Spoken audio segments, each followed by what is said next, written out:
This week on The Wheelhouse. Cannabis law. And a little later, a Supreme Court recap.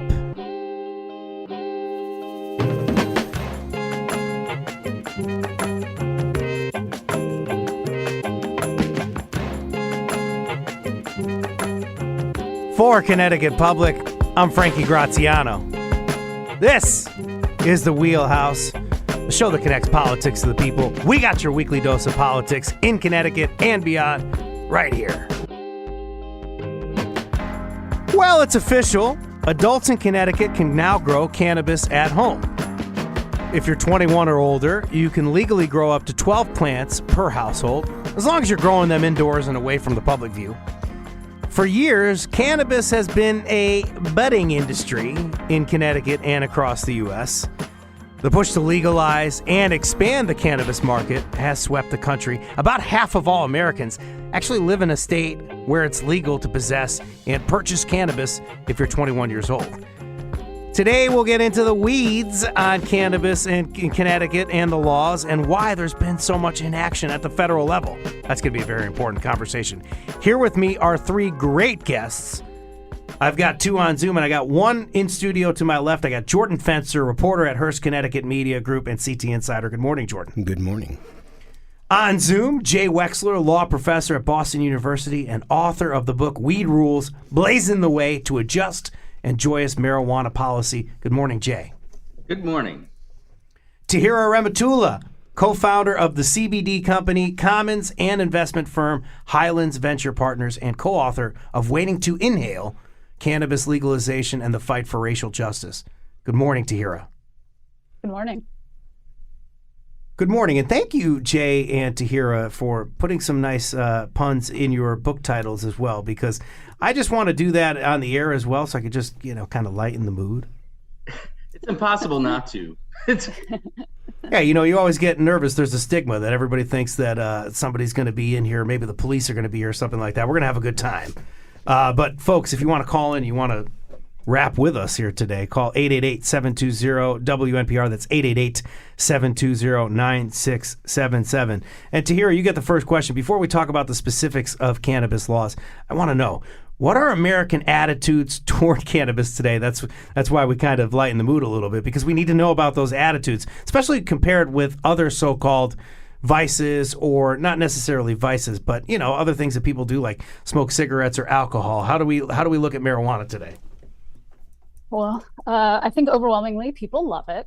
The latest research that we've seen from Pew says that a majority of Americans, about 88%, say that they think either cannabis should be legal in medical or recreational use, one or the other or both. And so that has changed pretty dramatically over the last 5 years, where it was probably 60-some% previously. So people are very much in support of it. We're seeing older generations, probably the 75 years old and older, who are less enthusiastic about it. But when you look at surveys also that are done around how do they view cannabis versus alcohol, people are actually more worried about alcohol, the addictive nature of it, the abuse, the impact that it has on health, and also tobacco, because cannabis is not viewed as something that is as harmful and also has medicinal properties. So we're moving in the right direction when it comes to that stuff. We just need more research. So much of this plays out at the state level. Jay, why has there been so much reluctance at the federal level to address this issue?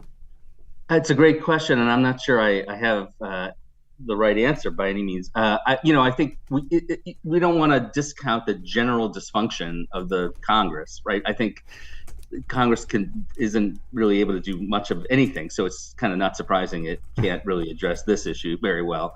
There are also, I think, a lot there. While some Republicans are lean libertarian, there are many, I think, that are still social conservatives, and they don't like weed and don't understand it. And there's also a lot of money and organized interests on the other side, or at least there has been, maybe big pharma, private prison industry. So there are a number of reasons that contribute, I think. I don't know if there's just one that we can point to as the reason. What about efforts to pass federal cannabis policies? What's happening out there, Jay? Well, there are bills every Congress, competing ones to make to generally remove cannabis from Schedule 1 of the Controlled Substances Act. They never really get very far. There's been more progress trying to address the banking issue through the Safe Banking Act, which has passed the House many times, but has never got to the Senate, and some made it through the Senate. Some people think that this might be the time for that to pass. But things are quite slow, and we've got almost no federal legislation in the past 10 years on cannabis, really. And what would it mean for federal lawmakers to take this on? I mean, at some point, with what Tahira is talking about, 88%, something like that, all this support, I know it might break down if you're looking at it state by state. It might break down differently, but at some point, I would imagine that this would be a good thing for federal lawmakers to take on if we're just talking about serving your constituents. That seems exactly right. The support for cannabis, particularly medical cannabis, but also recreational at this point, is really high, and so it doesn't seem to really make sense that the feds haven't addressed it. It'll be really interesting. I mean, I think most people think that it's coming, federal legalization, although the details of that federal legalization are we have no idea what those will be, and they're extremely important. I don't know if we've thought enough about what the feds should actually do when they do get around to legalizing cannabis. And Tahira, Jordan, if you guys want to jump in at any time, you can as well. But I just want to jump in with Tahira now. How are policymakers thinking about recreational versus medicinal cannabis today? Well, most states have started in the medical arena. Generally a state has legalized medical cannabis and then moved to adult use, anywhere from a couple of years to much longer than that down the path. And some of those markets are starting to converge when they do have medical and recreational, because it just makes more sense to have one market. There isn't a massive difference, especially since right now there's no insurance coverage, which at some point in time, we would hope that there would be something like that for true medical patients. But the markets they're pretty much the same. The packaging is different. Maybe some of the branding is different, but the production is all the same. Dosages might be they can be higher in the medical market. And they're more restrictive as far as who can qualify for getting a medical license. But a lot of states are also opening those up to have broader ranges of criteria, because things like chronic pain or, other things along those lines were not initially included in a lot of places, and that's now shifting. So when it comes down to it, it's like if you're essentially getting the same product for the whole range of reasons, be it medical or recreational, then why not put it under one umbrella? So I think we'll see a bit more happening on that side where the markets start to converge, but we're not there yet because we're still in the early innings of medical coming on in some states, although we have 40-ish now, and then adult use obviously is rapidly expanding across the country with about 23 states today. Tahira, you're saying though that first you have medical sort of, and then you have adult use down the line. Is that deliberate, you think? I think so, because what people are, states are looking at this as a medical usage and a way to also learn how big the audience is, what they're using it for, and the infrastructure in a state becomes challenging to set up over time. So I think there's a learning process that can happen. And when you have that on the medical side, it's a bit more contained, because you do have specific requirements. There's also this element of trying to understand from a physician lens to how to treat patients, how to actually qualify them. And then going to an adult use, and we'll get into that more as far as what's happening both in Connecticut and across the country. It can be a mess. I mean, they're really challenging markets to roll out. No state has done it without issue. And I think that's starting with the medical and learning from there and then expanding has become a way for states to really start to lean into it. Jay, when we think about the cannabis laws at the state level, what are some of the most common ones on the books? Well, the laws in the states cover just an enormous range of topics. It depends on the state whether the legislature itself puts forward these requirements, or whether the legislature defers to an agency, an executive agency of some sort, which creates all the rules. Mostly, it's the latter model. And just as an example, Massachusetts, where I live, are the initial regulations of the Massachusetts Cannabis Control Commission were, I think, 110 pages long, and big long paper too, like not like note cards. I mean, and so it covers these things cover everything from the basics of how much one can possess, whether someone can grow at home, to things like, should there be special lighting, environmentally friendly lighting in the greenhouses, and what the waste removal protocol should be. So the regulations and laws on cannabis cover a wide scope of questions. Is there commonality though in them being maybe mostly about the legalizing the sale of cannabis? Do they differ from north to south, or I guess conservative to liberal? What is there any kind of commonalities or threads that you could pick out? Well, there are lots of commonalities, particularly because states tend to follow states that have gone before them, and if at least try to follow what works, and then hopefully maybe switch around some of the stuff that doesn't work. So you do see a lot of the same kinds of things, like regulations of advertising, for example. It exists in all states. As to whether there are any patterns between north, south, conservative, liberal, I'm not sure about that. Each one seems to be kind of its own little sort of experiment. So it's hard to say if there are patterns. I don't know if the other guests see that have different view about that. What I might say is that it seems like a lot of these laws and regulations state by state turn on this question of the number of licenses available. So if you're a limited license state like Connecticut, or even more so like New Jersey, then the regulations are in, at least as I've noticed, much stricter. Whereas if you're in Massachusetts, like I was in Provincetown, and you can, there's there's a dispensary every few hundred feet. So I wonder if that's, almost like the pivotal question that regulators have to answer. That's I agree with that. Right. If it's capped, if the licenses are capped, you can have a much different market.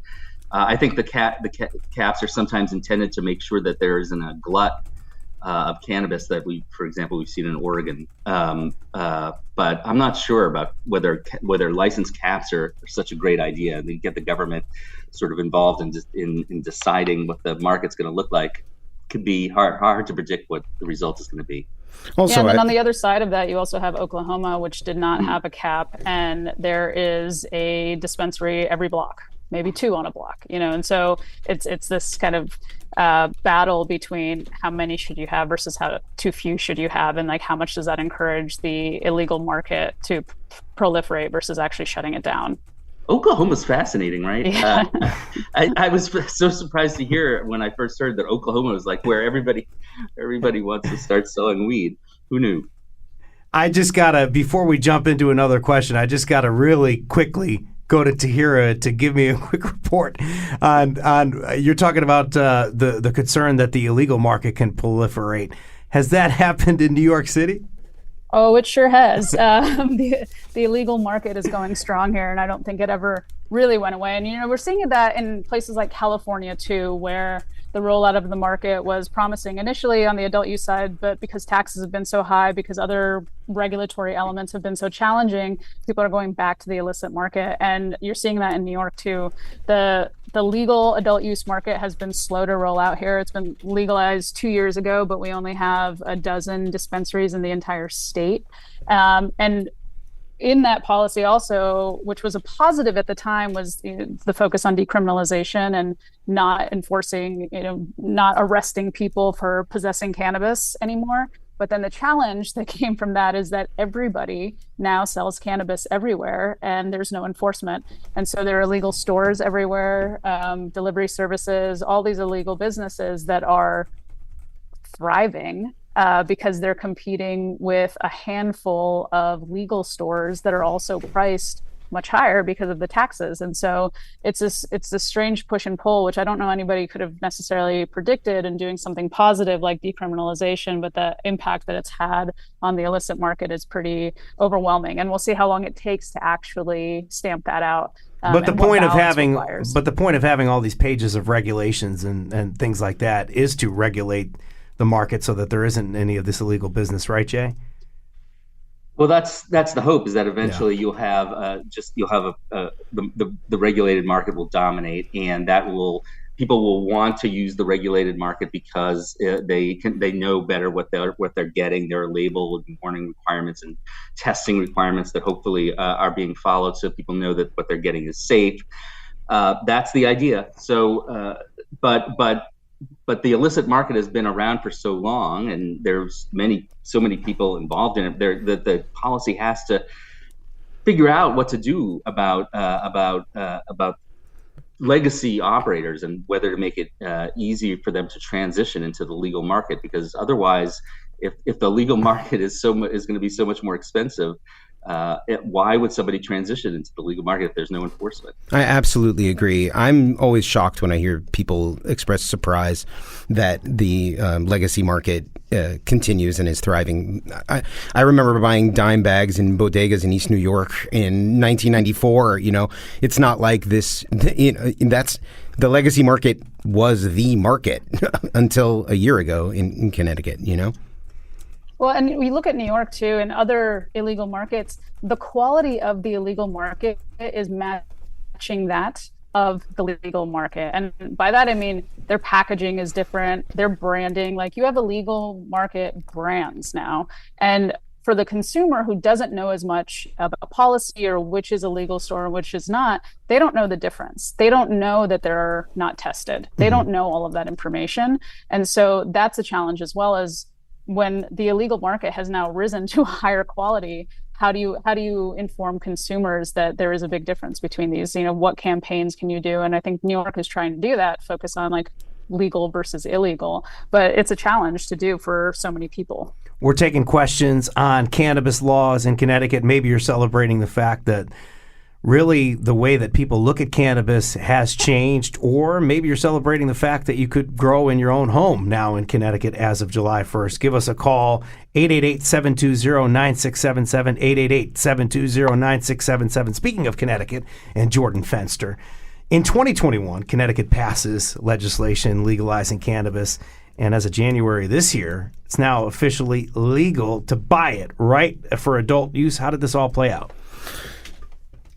I think, as your guests have already said, it played out exactly like it has in many other states. It started out with decriminalization, and then medical usage, and then opening up beginning to open up the recreational market. Of course, it started out with rather large corporations growing cannabis in state. Those are still the only 4 legal growers in Connecticut are large corporations like Curaleaf, which and that will change over the course of time. And one thing I would like to mention, though, which I find amusing, is we were talking about laws and regulations, and Connecticut law, like every law, is built in chapters, numerical chapters. And Connecticut law, this is true.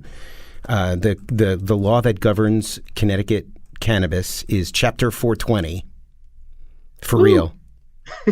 It's not just that can't be a mistake. I got to tell you, I did a lot of research. It was my white whale trying to figure out if it was a mistake or not, and I could not get anybody to comment that it wasn't. We have with that, Jordan Fenster, you have validated the great work of our producer Meg Dalton, who was working with me on these puns beforehand. So you validated that by saying that the state's also paying attention to that as well. But I just want to, I appreciate that. I also want to know, though, as of July 1st, adults 21 and over now not only purchase but grow cannabis in Connecticut. You featured in one of your stories Jason Ortiz, who is somebody I've known for quite some time when he was working with the Connecticut Puerto Rican Agenda, but he's been trying to make sure that he's somebody that's in on this market, right? Because he's not a Curaleaf, he's not some big corporation or some big money guy, but we're talking about somebody like a Jason Ortiz saying that this is important, right, in terms of getting people involved in the market and also decriminalizing it and taking away that stigma. Yeah, even the COO of Fine Fettle was saying how in personal home grow is an important step to reducing the stigma surrounding cannabis. Jason has been an advocate for social equity, and that is, I think, and Tahira, maybe you can think that I'm right or wrong on this, but I think home grow is an essential part of social equity. That is, you can't have social equity if people are not allowed to actually grow the plant themselves. I totally agree. I 100% agree. I think that is a huge problem that states have taken that out. And the fact is that for people who are truly using it as medicine and need a certain supply consistent over time, to not be able to have it in your home, I mean, it's a plant, to not be able to grow it to yourself seems ridiculous. Tell us about the rules surrounding growing in the home. What are the rules now? Like you said, 12 plants per household. I think it's 6 per person, 3 mature, 3 immature. And what are immature and mature? Immature are plants that are not budding, not flowering. Mature are plants that are flowering and budding, and obviously you smoke the buds of the plant. No outdoor. Only it has to be in a safe from pets and kids, and can't be visible from the street. It also is it's a rather large endeavor. It's not something they call it weed, but it's not that easy to grow well, I think. I'm growing this in the home. I'm Johnny Weed a Seed. Can I sell it? No, you cannot sell, Johnny. You are not allowed to sell any cannabis unless you're a licensed dispensary, and licenses are not cheap. Join the conversation. You want to talk to us, 888-720-9677, 888-720-9677. Also changes to medical marijuana in Connecticut this year, right? Yeah, the big change I think that is important is that they're reducing they took away the license fee. So if you want to become a medical patient in Connecticut, you don't have to pay the state any money.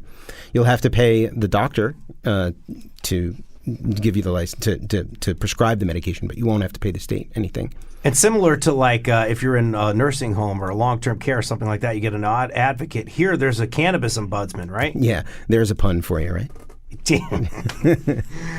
Ombudsman. Yeah. I should have delivered it that way. So, what'll this help with inside the office of the health advocate? Ted Doolittle. There had been some concerns between patients and the quality and the availability of cannabis for medical patients. The ombudsman position was designed to address those concerns.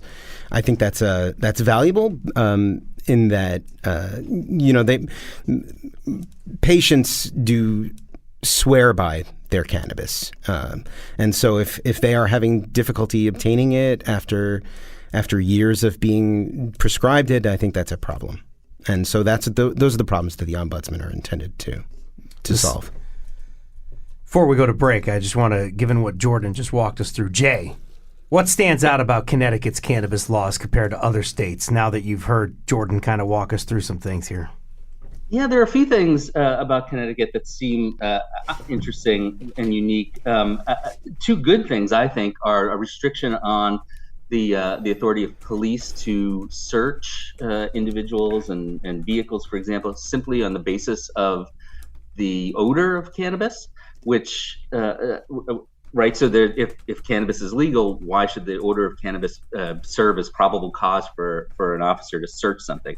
And I think Connecticut addresses that, and not all states have. A few states have, but most have not. There's also some employment protections in Connecticut, and maybe Jordan could tell me if I'm right or wrong about this. But it seems that there's at least some good protection for employees who want to use cannabis off the job. They can't be fired for using cannabis at home, which is real good. Quick, Jordan. What do you got? With some exceptions, that is correct. Mm-hmm. In some states you can be fired for willy-nilly for using cannabis at home, even if it doesn't affect you in any way on the job. The equity joint venture provision of Connecticut seems kind of very unique to me. The idea that a company can become can become an equity applicant if they have up to 50% of funding from so the business as a whole can be qualified as an equity business if at least 50% of it is owned or controlled by someone from a location that was disproportionately impacted by the drug war. That allows industry to get very close in with the social equity advocates. I think that's a controversial kind of provision. I don't know. I haven't thought it through entirely, but that's unique and interesting. I wonder if anyone has any thoughts about that.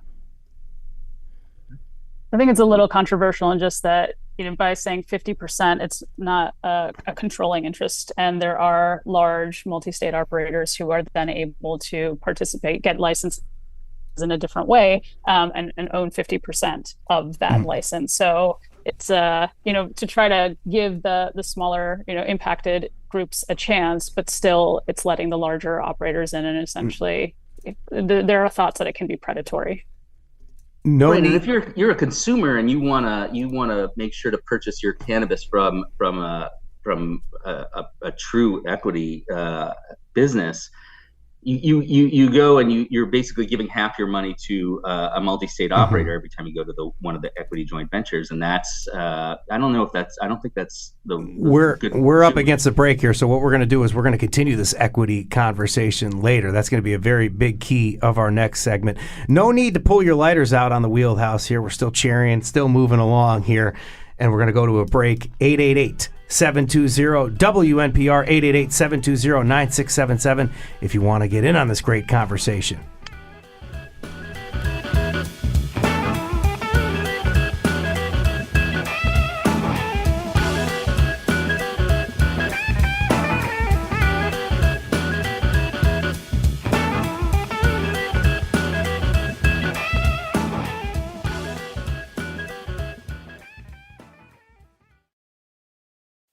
You're listening to Connecticut Public, you're listening to The Wheelhouse, and if you're listening to us this morning, you're having fun. I'm Frankie Graziano, host of The Wheelhouse, and if you're just joining us, we've been talking about cannabis law in Connecticut and beyond, so strap in and get in on the fun here. Still with us on Zoom, Jay Wexler, law professor at Boston University. Jordan Fenster, he's actually in studio to my left. He's a reporter at Hearst, Connecticut Media. And Tahira Rematula, the co-founder at Commons and Highlands Venture Partners. Thank you so much for joining us this morning, guys. Just a reminder, if you are listening, do give us a call. Join the conversation by calling 888-720-9677. Tahira, we can't talk about the modern landscape of cannabis policy without acknowledging the history of racism and discrimination when it comes to cannabis. How have Black and brown communities historically been impacted by America's war on drugs, Tahira? Well, Black and brown communities have been the target. Drug law enforcement and the policing of drugs is really focused on Black and brown populations, and that's really been since the beginning. And it's no secret that now we know during the Nixon administration there was a focus on targeting certain communities who maybe were considered troublesome, and that's continued over time. Where a lot of the policies that are in place, even though we know now that usage between Black and white populations of cannabis is roughly the same, Black populations are 4 times more likely to be arrested for cannabis possession. There are 55% of arrests that have been made over the last couple of years have been for simple cannabis possession. And mostly Black and brown populations. So you have to, the data doesn't lie on that front. And now, it's an opportunity for us to include some rights to those wrongs in our policy as we continue to legalize. Yeah, you're not kidding about the Nixon administration. Some great materials that Meg Dalton shared with us before the program involved, from the Legal Defense Fund, involved some testimony from people that worked inside the Nixon administration that really said how the Vietnam War, how marijuana at the time were used, cannabis at the time used to really criminalize and put people of color and people against the war away. Yeah, absolutely. And it wasn't exclusive to Black and brown populations. There were terms like hippies that were really used, and Nixon was trying to target those as well. But it led back to cannabis usage or other drugs that were used to target those populations. That there was also a bit of a resurgence of other psychedelics and things along those lines. But he very much associated that with people who opposed him and opposed the war. And drug policy was really a way to come after them, because you couldn't just base it, you couldn't blatantly say that it's based on race or that demographic. So that's how he did it. And it's carried on for decades. You're telling us that what politicians say really resonate with people, and they have meaning and deeper meaning. As Jay mentioned earlier, there's been a lot of emphasis on equity in developing cannabis laws. Are many of these cannabis laws equitable both in theory and practice? I think that in theory, but not in practice. And we've seen this in state after state, anywhere from California to Illinois to now New York. The intention, I think, has been good. We'd like to believe that the intention has been good, but the execution has been really, really challenging, to the extent that it actually puts some of the social equity populations, and actually all of the social equity populations, at a disadvantage. If you look at a state like New York, the first licenses that were awarded and continue to be awarded for retail locations were to go to what are called card applicants, of people who have been previously hurt by the war on drugs in some way, shape, or form, either have previous convictions or have family that's been affected. And that rollout has been so slow that you're either turning back to the illegal market, or these social equity licenses are losing the opportunity to actually operate, because the money is drying up, the timeline's been so long, they don't have the resources to go and raise more money. And so they will be the ones to fail at this point in time. And then those who do have the capital to come in later will be able to do that much easier. I want to know about equity in Connecticut, Jordan. I think they've done a pretty decent job, in my professional opinion, I suppose. I think they've done, in Connecticut, they've done a pretty decent job in making sure, at least in the intent, getting licenses out to businesses and communities that have been disproportionately impacted by the drug war. I would say that the license fees are, as we were talking about earlier, a lot of those joint equity ventures are funded by rather large corporations. So these large corporations have their fingers in a lot of pies. I think that is maybe a failing in Connecticut. And I reported a while ago that basically every single gram of cannabis you buy in Connecticut is grown legally anyway by a rather large corporation. There are only 4. They are the same 4 that produced medical cannabis. There are other grow operations, both large and small, being in the process of opening currently, but they are not open So yet. what's being done to make sure that more growers or more people get involved? Is that kind of the intentionality behind having people grow in the home now? No, I think home grow is more of a question of just logic and equity. I think that what will affect the market and what will really affect equity in a large scale way will be when micro cultivators begin to open, when other cultivators begin to start producing cannabis. That's going to have an effect. Couple of the phone lines are buzzing right now, and people want to know about alcohol and cannabis, as Tahira kind of mentioned earlier. So I got a question from a friend in Avon named Seth, and it might not necessarily be a question, it might be a comment. And then Tahira, I want you to weigh in if you can. Go ahead, Seth. I just wanted to mention, anyone that is unsure about cannabis, I've known nobody to die. I've lost about a dozen friends to other alcohol, vodka, and pills and other drugs. And I've been 11 years with no booze and, only weed. And it's just a lot better for your body and your family. There's no memory loss. You're not getting fat. Your liver's not getting destroyed. And it's too naturalized on TV, the booze. You see the cop shows, they're drinking. They meet up after and they drink. And it shows that the best people are chugging booze, and they're really messing up their families and livers. Seth, drinking and driving, that's just... Seth, thank you so much for the comment. Thank you so much. I appreciate you calling. Good to hear that you're 11 years no booze. Congratulations, Seth. And just really quickly, Tahira, then Jordan. Tahira, does this kind of go along with that research that you've been hearing? Absolutely. And to Seth's point, there are no known studies of anybody dying from overconsumption of cannabis. They do stupid things, yes, but not from death. And you cannot say the same for alcohol, for tobacco, for a range of other substances. And so, that viewpoint that alcohol and tobacco are more dangerous is starting to grow, I think, across the population. Well, I would say, Seth, I'm sober as well, and so I really, God bless you. I appreciate that. But I would say that to hear that the absence of evidence is not the evidence of absence.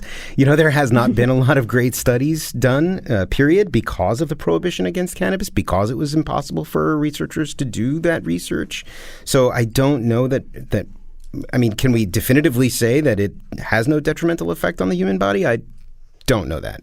I completely agree with that, and I will refrain from saying that it's absolutely not harmful. I think I completely agree that there's still a lot we don't know. We don't know what we don't know because we haven't had the length of time to actually study it. We could find out 10, 20 years that there are harms to it. But I think just the comparison right now, what people are seeing, the impact of like alcohol either being, driving under the influence or public behavior or, liver, whatever, we're not seeing that in cannabis yet. But we absolutely need the studies. And that's why legalization is so important. So we can do more of that in a more condensed fashion so we have better information for the public. I hate to do this. This is going to be the last question. We're not as lit right now in the conversation. We're finishing this up. We got to drive this puppy home. In a lot of these states, Jordan, we're seeing cannabis legalized in some of these states. We're seeing that efforts to clear or erase the records of those penalized in the past.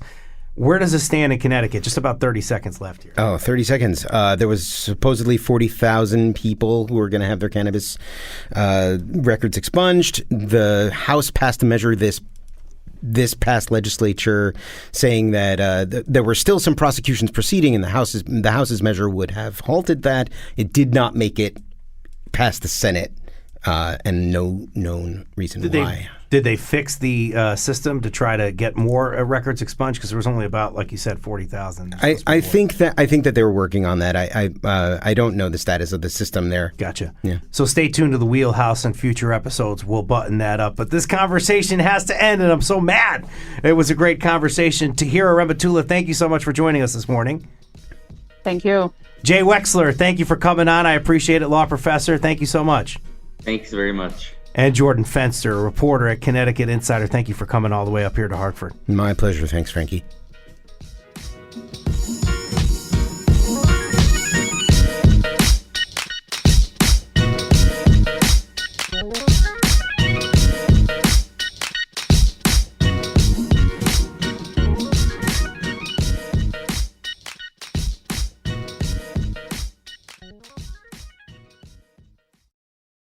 This is the Wheelhouse from Connecticut Public Radio. I'm Frankie Graziano. The U.S. Supreme Court recently issued some major decisions on everything from affirmative action to student loan debt. Here to give us a recap of the session is Ian Millhiser, senior correspondent, Vox. Thank you so much, Ian, for coming on the show this morning. It's good to be here. Thanks so much.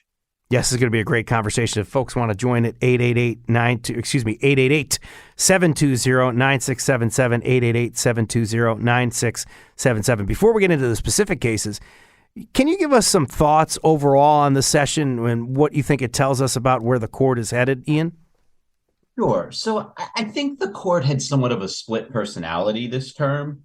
There were two very important voting rights cases where I think a lot of people were very worried that the court was going to do serious harm to our democracy. And they decided not to do that. I mean, the good news is that we still have what remains of the Voting Rights Act, and the court did not decide to do any more damage in the voting rights space. But in a whole lot of spaces, affirmative action, the student loans program, they expanded upon their project of giving religious conservatives exemptions from civil rights laws. A lot of these substantive areas, the court is not just checking off a lot of old grudges, but checking off a lot of old grudges that are grudges that they share with the Republican Party generally. So, the good news is that if we don't like what the court is doing, we're probably still going to have the power to vote in politicians who will appoint a different type of justice. But so long as this panel of justices sits, they're going to wield an enormous amount of authority over U.S. policy. Mentioned affirmative action in a piece for Vox. You called this decision somewhat confusing. Why? I mean, it was more than just confusing. It was an arrogant decision. So it was confusing because the court wasn't really all that honest about what it was doing. It said that it left in place a bunch of precedents that said that affirmative action was sometimes permissible, but then it made clear in the opinion that actually it is never permissible, except maybe at the service academies. The reason I was troubled by that decision is, if you read the briefs in the case, you had military leaders saying, look, we need a diverse officer corps, and the only way we can get that is if there are diverse colleges that we can draw it from. You had business leaders saying the same thing. You had the medical community. The American Medical Association said a brief saying, look, you need to have doctors who come from a lot of different backgrounds because they're going to do a better job of treating patients from those backgrounds. And if you don't, people are going to die. So you had all of these, institutions with a great deal of substantive knowledge about how do you protect America's national defense? How do you make sure that our economy thrives? How do you make sure that people get good medical treatment, saying, please, Supreme Court, don't do this. And you had 6 justices who decided they knew better than everyone else. Not only are we talking about affirmative action, but we're seeing increased attacks on LGBTQ rights across the U.S. And now the Supreme Court weighing in. What was 303 Creative versus Alenis, and what did the court decide on it? Yeah. So there have been a lot of cases making their way to the court. You may remember the Masterpiece Cake Shop case from a few years, the one involving the cake baker who didn't want to serve same-sex couples. And they all involve very similar issues. They all involve a business owner who says that they are a conservative Christian, and for this reason, they refuse to serve someone who is LGBT. And this case happened to be a website designer who didn't want to make websites for same-sex couples. The actual holding in the 303 Creative case is fairly narrow. The court essentially said that if you are a business owner who is in the business of producing speech, and that's what website designers do, they write words for the internet. If you're in the business of producing speech, then the First Amendment gives you a right to discriminate, and you can ignore the anti-discrimination laws in your state. I think the question is going to be how far the court is going to expand that rationale, how many other people are going to get a right to discriminate. And if you look at the pattern, I mean, the court has yet to draw a line and say, no, there's some point where we're going to say that anti-discrimination laws win. And so I am worried that the end game that this court is marching toward is one where anyone who identifies as a religious conservative is exempt from any law prohibiting discrimination against LGBT people. You call it a case that involves an entirely fabricated legal dispute. Given that, how did it get all the way up to the Supreme Court? It's a good question. So the other thing that's sort of hinky about the 303 Creative decision is that this was not a woman who has ever actually made a website for a wedding, for any wedding, straight couple or gay couple. She has certainly never been approached by a same-sex couple asking her to make a wedding website. And on top of all of that, if you read Colorado's brief in the case, they said, we're not even sure that our anti-discrimination law applies to this woman's websites. Like, even if she does discriminate, we're not even sure that's illegal in the state of Colorado. And yet, despite all of that, the court rushed ahead and decided this case. And that is not just very odd, it is very unconstitutional. The court is not supposed to decide hypothetical cases. The Constitution says there has to be what's called a case or controversy. There has to be a real dispute where, if you want to sue to challenge a state law, that law actually impacts you in some way, and you can show with some degree of certainty that, yes, this law is actually going to change my behavior. So just to underscore this, you're talking about, we want to really, I guess, talk about what this could mean at large for the LGBTQ plus community. You're really worried about people identifying as religious conservatives, I would imagine, in the future, and what they could have to say about discrimination. That's right. So the 303 Creative case was a First Amendment free speech case. That's why it was limited only to this small category of businesses that do speech for a living. But the big fight that the religious right litigators have been pushing for a very long time is they want to say that the First Amendment's free exercise clause, the part saying that you're allowed to, you're allowed to have your faith, you're allowed to conduct your faith as you want, also includes a right to ignore civil rights laws, also includes the right to discriminate against other people. And that is something that, I mean, not back in the 1960s, in the civil rights era, there was a business owner who claimed that he had a religious right not to serve Black people at his restaurant. And the court called that argument patently frivolous. So we have gone from in the 1960s, the court said it was patently frivolous to say that your religion gives you a right to discriminate, to the Supreme Court, I think, being on the cusp of saying, yep, if so long as you claim that your religion justifies your discrimination, at least with respect to LGBT people, you're allowed to discriminate. Religion in the workplace. Groff v. DeJoy, something you covered, but that a lot of people might not have heard about. What should we know about that case and what was at stake there? Yeah. So the Groff case involved a postal worker who, for religious reasons, wanted Sunday off. Ordinarily, yes. I mean, the law does say, and well, it should, that if you request a religious accommodation from your employer, typically the employer is supposed to grant it. What happened here is the post office said, well, we've only got 3 or 4 other workers in this office, and if he gets Sundays off, it's going to put an unreasonable burden on them. The Supreme Court didn't resolve that question at all. What it did say was that a previous decision from the 1970s, which gave employers a great deal of leeway to deny religious accommodations, was wrong. I think everyone agrees that that case from the 1970s was wrong. In most cases, if you are religious and you want an accommodation from your employer, you should get it.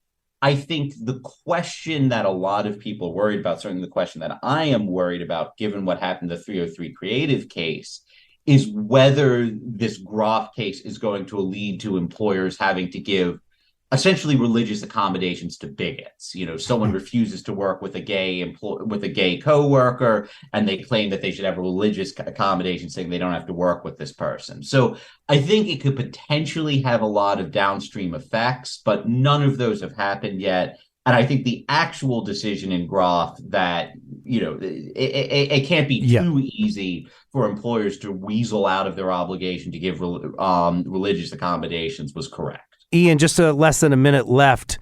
I want to talk about the future of the Supreme Court, future decisions that we could see. Just really quickly, you talk about this as a Supreme Court that wields a lot of power. What do you think? Yeah, no, this is a court that has been very, very eager to insert itself into policy debates where it does not belong. You know, in the student loans case, there was a federal law which said very explicitly the Secretary of Education gets to decide whether or not loans are forgiven. And the Supreme Court overrode Congress because Congress wrote that law, and it overrode the executive branch because the Secretary of Education is part of the executive branch. It's striking down the Biden administration's loan forgiveness program. So this is a court that is eager to make its mark on a lot of law, even when legally it is not allowed to do so. And I imagine that that's not going to change anytime soon. Thank you for joining us, Ian. You want to read more about the decisions we didn't get to today? Check out that work at Vox.com. Tremendous work from Ian Millhiser. Today's show, produced by Meg Dalton. Our technical producer is Kat Pastor. Thanks to Katie Tolarski for helping us out today, and Tess Terrible. What about a shout out for our 2 awesome interns, Carol Chen and Stacy Adu? Thank you so much, Carol and Stacy. Download The Wheelhouse anytime on your favorite podcast app. I'm Frankie Graziano. This is The Wheelhouse. Thanks for listening.